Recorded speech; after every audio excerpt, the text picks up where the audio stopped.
Hello everyone, welcome back to my channel. आज हम बात करेंगे डीएनए के बारे में। डीएनए का फुल फॉर्म है डीऑक्सी राइबो न्यूक्लिक एसिड।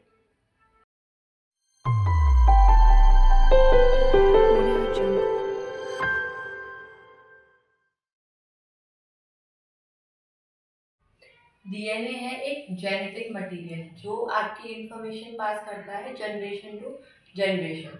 जैसे कि आप सपोज करो आप एक क्लास में, जैसे कि क्लास 5th है ये और ये क्लास 6।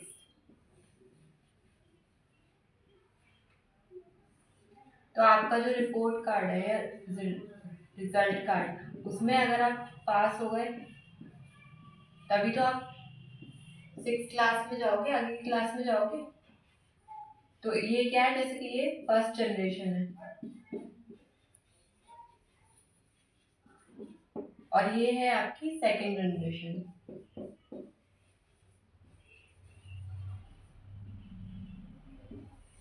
तो ये है आपका जेनेटिक मटेरियल, यानी कि ये है डीएनए। अब रिपोर्ट कार्ड में आपकी इंफॉर्मेशन होती है, जैसे कि आप पास हो या फेल हो या आपके किस सब्जेक्ट में कितने मार्क्स आए। तो ये क्या करता है, इंफॉर्मेशन कैरी करता है।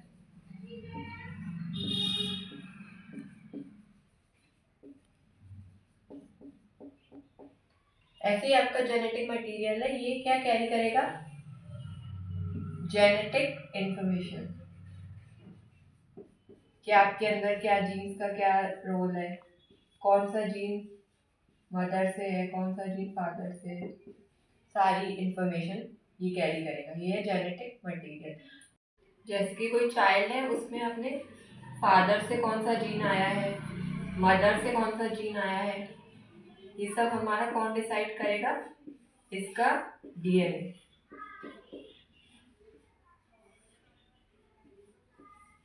तो ये आपका हो गया जेनेटिक मटेरियल और इसकी फुल फॉर्म क्या है, डीऑक्सी राइबो न्यूक्लिक एसिड। अब डीएनए जो है वो इस शेप का होता है, जैसे कि ये हो गई स्ट्रैंड, इसे हम बोलते हैं स्ट्रैंड। तो ये ऐसे बना हुआ है। अगर आप सिंगल स्ट्रैंड की बात करो, सिर्फ इसकी बात करें, तो ये हो गया आरएनए, यानी कि राइबो न्यूक्लिक एसिड। तो इसको अगर हम स्ट्रेट कर दें तो ये ऐसे बन जाएगी और दूसरी स्ट्रैंड हो गई ऐसे। तो ये क्या हो गया, लैडर लाइक स्ट्रक्चर होगी। तो इसलिए हम इसको बोलते हैं लैडर लाइक स्ट्रक्चर। और डीएनए क्या कैरी करता है, स्टोर जेनेटिक इंफॉर्मेशन।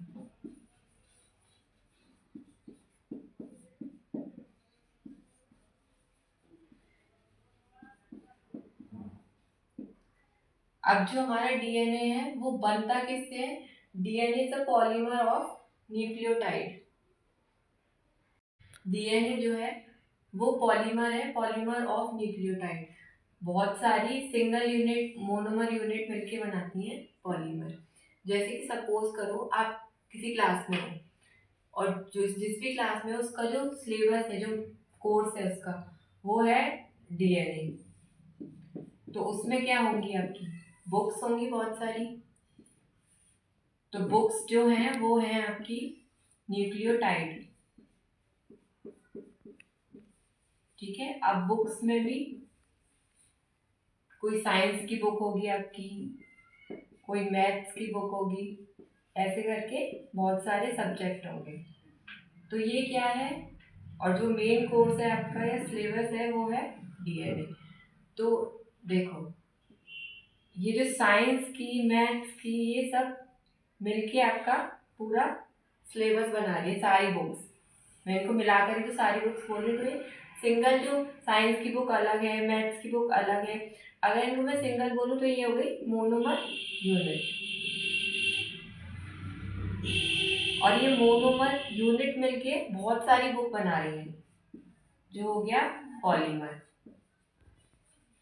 और जो मिलके आपका पूरा सिलेबस बना रही है, तो वो हो गया आपका डीएनए।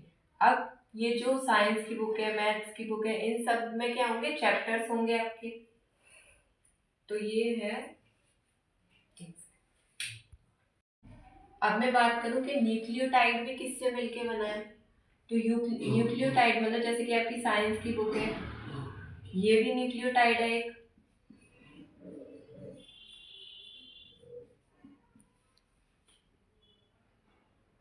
क्योंकि ये यहाँ पे हो गया पॉलीमर ऑफ न्यूक्लियोटाइड, ठीक है। आप इसको पॉलीमर समझना, ठीक है, पॉलीमर ऑफ न्यूक्लियोटाइड जिसकी हम बात कर रहे हैं, डीएनए जो है वो। तो ये सिंगल एक न्यूक्लियोटाइड है, ये भी एक न्यूक्लियोटाइड है। अब न्यूक्लियोटाइड किससे मिल के बना है, यानी कि जो बुक्स में आपके चैप्टर्स जो हैं वो क्या हो गया, न्यूक्लियोटाइड मिलकर बना है। शुगर, नाइट्रोजनस बेस और आपका फॉस्फेट ग्रुप, ये तीनों मिलके बना रहा है न्यूक्लियोटाइड। तो डीएनए क्या है, जेनेटिक मटेरियल है। इसकी फुल फॉर्म क्या है, डीऑक्सीराइबोन्यूक्लिक एसिड। पॉलीमर है न्यूक्लियोटाइड का, यानी कि बहुत सारे न्यूक्लियोटाइड, जैसे कि आपकी साइंस की बुक हो गई, मैथ्स की बुक हो गई, बहुत सारी बुक में अलग अलग बात करूँ तो ये मोनोमर यूनिट यानी कि न्यूक्लियोटाइड, इसे सपोज करो। और न्यूक्लियोटाइड मिलकर के क्या बना रही है आपका, ये बहुत सारी बुक्स, यानी कि सिलेबस जो आपका मेन कोर्स है, तो वो हो गया डीएनए बोल दो या फिर पॉलीमर ऑफ न्यूक्लियोटाइड, ठीक है। और न्यूक्लियोटाइड यानी कि बुक्स के अंदर जो चैप्टर्स है वो क्या है, शुगर, नाइट्रोजनस बेस और फॉस्फेट ग्रुप। जेनेटिक मटेरियल है डीऑक्सीराइबोन्यूक्लिक एसिड, इसके फुल फॉर्म है। न्यूक्लियोटाइड से मिलकर बना है। और न्यूक्लियोटाइड किससे मिलकर बना है, शुगर, फॉस्फेट ग्रुप और आपका नाइट्रोजनस बेस। नाइट्रोजनस बेस भी है, वो भी दो टाइप के होते हैं, प्यूरिन्स और पिरिमिडिन्स।